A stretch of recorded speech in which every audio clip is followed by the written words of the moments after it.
which we are going to start, that is qualitative characteristics of accounting. Qualitative characteristics of accounting information. इनमें कौन कौन से characteristics हैं ये हम आज डिस्कस करेंगे. बेसिकली क्वालिटेटिव characteristics में सबसे पहले हमारे चार तरह के qualitative characteristics हैं. One is reliability, second is relevance, third is understandability, and fourth one is comparability. अब हमें पता होना चाहिए कि कोई भी इंफॉर्मेशन रिलायबल कब है,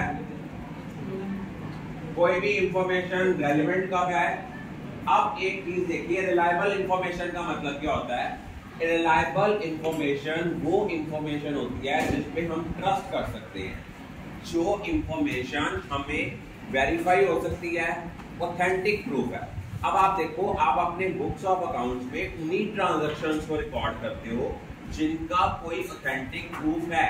मान लो आपने कोई परचेज रिकॉर्ड करनी है तो उसके लिए आपके पास परचेज का बिल होना जरूरी है.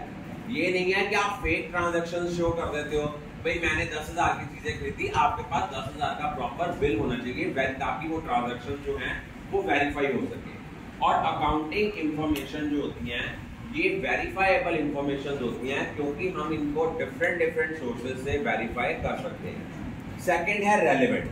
रेलेवेंट का मतलब होता है कि अकाउंटिंग इंफॉर्मेशन जो होती है ये कहां से मिलती है, फाइनेंशियल स्टेटमेंट से, और ये उनकी ऑर्गेनाइजेशन के ऑब्जेक्टिव्स को फुलफिल करती है. मान लो हम लोग बैलेंस शीट बना रहे हैं, तो बैलेंस शीट हम लोग आज बना रहे हैं और हमें 2 महीने बाद पता लगे कंसर्न के एसेट्स क्या हैं, तो उनका कोई रेलेवेंस नहीं है. रेलेवेंस मीन एक तो वो इंफॉर्मेशन टाइमली होनी चाहिए और वो हमारे डिसीजन को इफेक्ट करे. अंडरस्टैंडेबल का मतलब है कि हमने कोई भी इंफॉर्मेशन जो अपनी बुक्स ऑफ अकाउंट्स में रिकॉर्ड की है वो इस तरीके से रिकॉर्ड कर सके कि एज अ लेमैन भी हम उसको अंडरस्टैंड कर सके. अब आप लोग देखो, आपके पास मैच के हाइलाइट्स आते हैं. हाइलाइट्स में आपके पास ग्राफ बने हुए आते हैं. ग्राफ में आता है कि इस पर्टिकुलर ओवर में इंडिया की एवरेज इतनी थी, पाकिस्तान की एवरेज इतनी थी. वो क्या होता है, एज अ लेमैन जिनको नहीं भी नॉलेज है, अगर वो भी ग्राफ को देखते हैं तो उनके माइंड में एक व्यू आ जाता है, हाँ भाई इंडिया की परफॉर्मेंस जो थी वो ज्यादा बेटर थी as comparative to other team. In the same way accounting में आपने इंफॉर्मेशन इस तरीके से प्रेजेंट करनी है ताकि इजीली अंडरस्टैंड हो सके. और अगर मान लो कोई इंफॉर्मेशन कॉम्प्लिकेटेड है तो उसके नीचे रिगार्डिंग फुटनोट देके उसकी प्रॉपर एक्सप्लेनेशन होनी चाहिए. उसके बाद है कंपेरेबिलिटी.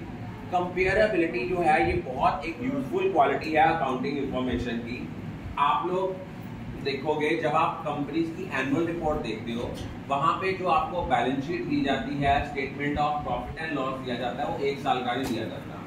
वहां पे करंट ईयर के साथ साथ आपको प्रीवियस ईयर का डाटा भी दिया जाता है ताकि हम कंपेयर कर सके कि इस ऑर्गेनाइजेशन की लास्ट ईयर परफॉर्मेंस क्या थी और इस ईयर परफॉर्मेंस क्या है. पिछले साल कितना रेवेन्यू जनरेट हुआ था, इस साल कितना रेवेन्यू जनरेट हुआ है. क्योंकि जब आपके पास कंपैरिजन आ जाता है ना, उससे आप फर्दर डिसीजन ले सकते हो कि अगर तो आपको लगता है कि आपके रेवेन्यू ओवर द ईयर्स जो है वो इंक्रीज हो रहे हैं तो आप और फर्दर इन्वेस्ट करते हो और आगे एडिशनल कैपिटल इंट्रोड्यूस करते हो.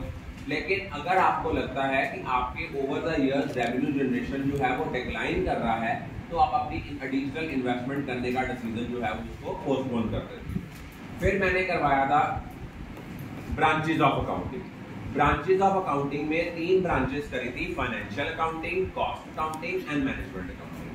फाइनेंशियल अकाउंटिंग की वो ब्रांच है जो फाइनेंशियल इंफॉर्मेशन को रिकॉर्ड करती है और इसको रिकॉर्ड करने के पीछे हमारा मोटिव होता है कि हम ऑर्गेनाइजेशन की ओवरऑल परफॉर्मेंस को जज कर सकें, उनकी प्रॉफिटेबिलिटी को मेजर करें, उसकी फाइनेंशियल पोजीशन को मेजर करें कि एक पर्टिकुलर डेट में हमारी ऑर्गेनाइजेशन के एसेट्स कितने हैं, लायबिलिटीज कितनी हैं, उन्होंने सारे साल में कितना प्रॉफिट कमाया, कहाँ पे कितना पैसा खर्च किया, ये चीज़ें.